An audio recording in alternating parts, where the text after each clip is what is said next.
and he needed someone to fill that role. That person ended up being Rodman, who stepped up incredibly, recording a season-high 29 rebounds against the Atlanta Hawks. However, once Pippen returned, Rodman was exhausted, feeling that same burnout he discussed after winning his third title in 1996. Therefore, he would ask head coach Phil Jackson for a break, which Coach Jackson would allow, but only for 48 hours. Of course, Dennis, who had been nicknamed Rodzilla, almost doubled that 48-hour window, causing him to miss their home game against the Charlotte Hornets, and questions started to be raised. Would we ever see Dennis Rodman again? As usual, Chicago's superstar came to save the day. Michael Jordan flew to Las Vegas to forcefully return his teammate back to Chicago. However, Rodzilla wasn't done, because the Bulls were set to face the New Jersey Nets on the road. So, once the team arrived in New York, Rodman continued his partying. He went so hard into the morning that he completely forgot he had an NBA game to play in just a few hours. Realizing his mistake, he just thought, oh well, and kept partying. The crazy thing is, once he returned, he would average an insane 18 rebounds a game, 7 of those being offensive, resulting in Rodman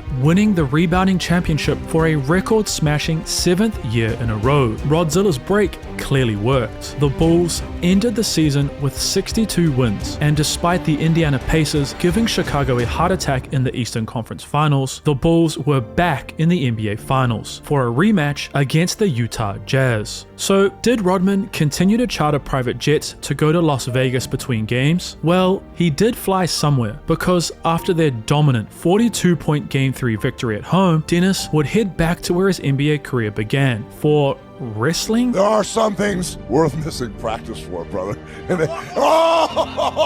that's definitely the NWO, brother. Rodzilla decided to skip practice and throw some chairs around with Hulk Hogan. Once again, thanks to the small break, Rodman would grab 14 rebounds in Game 4, a massive increase from his 8.3 per game average throughout the first 3 NBA Finals games. And 4 days later, thanks to one of the biggest shots in the history of the NBA, the Bulls were crowned NBA champions for the 6th time in 8 seasons. When asked about what his 5th NBA championship meant to him, Rodzilla replied, "Well, it means to me that we come back to Chicago and everybody keep the bars open because we'll be back tonight, baby. That's what it means right now." And he would share this during Chicago's championship parade. They say this is a family show, right? Well, I'm gonna change this. I don't have much to say, but I like to thank the organization, Phil Jackson, and my little girl Alexis, and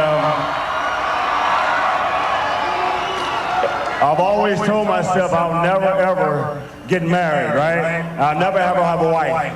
If I had to marry anybody, it'd be these 12 guys right here. So, would Dennis sign another NBA contract, or was his time as a professional athlete over? Well, Dennis Rodman would bump into the owner of the Los Angeles Lakers, Jerry Buss, in, you guessed it, a bar, and the pair immediately became close friends. Therefore, Buss told his general manager, Jerry West, that he had to sign Rodman at once. So, a few weeks later, Rodman made his debut for the Lakers against the Los Angeles Clippers, and over the season, he continued the same form he showed in Chicago, averaging 11.5 rebounds a game. The even crazier thing is, Rodman averaged more offensive rebounds, 2.8, than field goal attempts, 2 per game, making him the perfect fit for a rising Laker team, because just like San Antonio, the Worm could take the defensive pressure off the now Lakers big man Shaquille O'Neal, and his unselfishness would serve their rising shooting guard, Kobe Bryant. But the city of LA might have been too perfect of a fit. You see, Rodman purchased a home in Newport Beach, which he dubbed Club 4809. Rodzilla, in any free time he found, was hosting parties that would last all night and all day. This resulted in him missing multiple practices and shoot-arounds. Coupled with his new marriage to actor Carmen Electra, Dennis was becoming quite the distraction for a young Lakers team and rookie head coach Kurt Rambis. Therefore, after playing just 23 games for LA, he was cut. So, at 39 years old, having won 5 NBA titles, 2 Defensive Defensive Player of the Year awards and leading the league in rebounding for 7 years straight. Was his career over? January 4th, 2000. Businessman Mark Cuban has just finalized a deal to become the majority owner of the Dallas Mavericks. His first goal? Put people in seats. And what's the best way to do that? Sign a superstar like Dennis Rodman. Therefore, on the 4th of February, Rodzilla would sign with the Mavs. But would he be able to fit in, considering he signed so late into the season? Well, on his debut, the Worm would grab 13 rebounds, and he packed out Dallas's arena, making it clear he fit in perfectly fine. But just a single game later, issues began once again, because he was ejected from his second game as a Maverick, resulting in a single game suspension. And the issues didn't end there. You see, Rodman was frustrated to be playing for a losing team. The Mavericks lost 75% of the games Dennis appeared in, despite the 39-year-old averaging a mind-blowing 14.3 rebounds per game. Rodzilla had enough, and the feeling was mutual for the Mavericks. Therefore, after just 12 games with Dallas, Dennis Rodman was waived. Rodzilla's downward spiral was only getting worse. He was partying on an almost daily basis until he decided one day in 2003. The reason why I'm here is to formally announce that I am officially want to come back to the NBA and